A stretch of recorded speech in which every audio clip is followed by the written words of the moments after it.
Vivian deceived Derek again, but this time, she's in trouble. How will she handle it?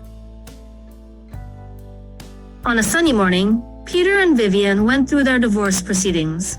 Though Grandma was initially opposed, once she learned that Delilah was pregnant and realized it was her grandson's fault, she no longer had reason to object. Oddly enough, it was Peter who felt a tinge of reluctance after holding the divorce certificate in his hands.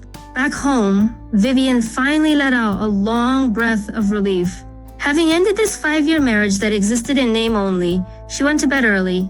The next morning, Vivian had just gotten out of bed when her assistant called. "Vivian, hurry over. Someone's trying to steal your anchor spot." She rushed to the TV station, only to find that Delilah had come to apply for the anchor position. Vivian noticed that it was her scummy husband who had sponsored the TV station with $50 million to get Delilah a spot as an anchor.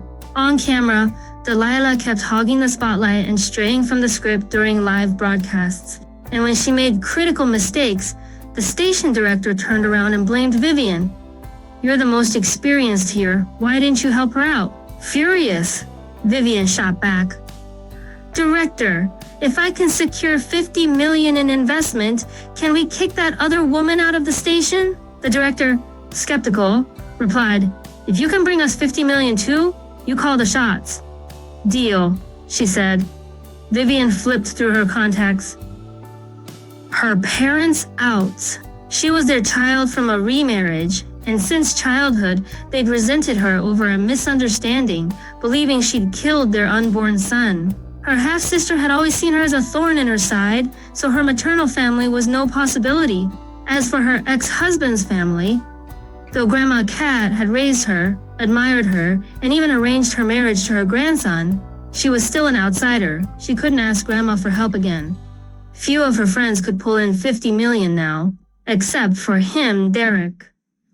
Just then, her phone rang. It was her assistant, Sis, ABC internet company called Today. Someone's willing to invest $100 million, but they want an exclusive interview with their executive. This is really a coincidence.